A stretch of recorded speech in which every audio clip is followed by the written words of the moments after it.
you have a chapter talking about the impact of TV on college football. Does ESPN and Fox deserve any blame for realignment? Well, I think who was it? It was Ryan Nanny and Stephen Godfrey on there who killed college football thing last year, talking about they had a really good. It was like the old the scorpion parable of like the scorpion acted like a scorpion. How can you blame me for acting like a scorpion?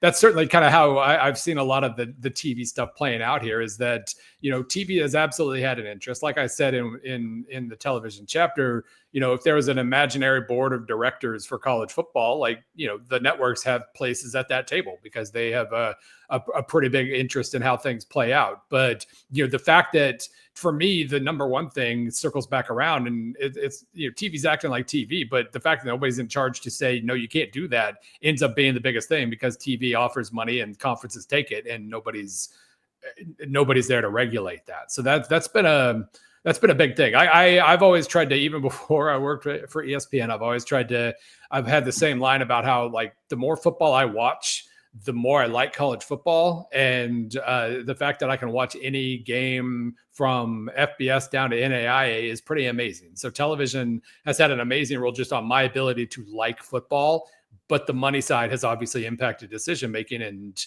there's been no regulation at all for that. Has ESPN's relationship with the SEC affected your job at all? Like, do you feel ESPN does a good job of covering the SEC like a neutral party? Yeah, nobody tells us what to write. Yeah. Like that's never been an issue. Obviously, it affects my social media interactions quite a bit. And I did have to point out, I couldn't help but point out that, the old story about Charles Woodson winning the Heisman and SEC fans being mad at ESPN because it's a Big Ten network. Like it's come full circle, obviously. Yeah. But yeah, nobody's telling us what to write or what opinions to have.